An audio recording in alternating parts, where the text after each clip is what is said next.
You ask Tiger to solve. This deals with linear equations with one unknown. The final result is x equals -4/3. Let's solve it step by step. Simplify the expression. Simplify the arithmetic. Group all constants on the right side of the equation. Subtract 20 from both sides. Simplify the arithmetic.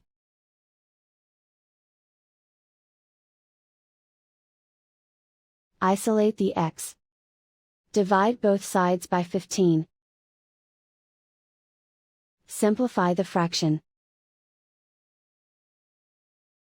Find the greatest common factor of the numerator and denominator. Factor out and cancel the greatest common factor. And so the final result is x equals -4/3.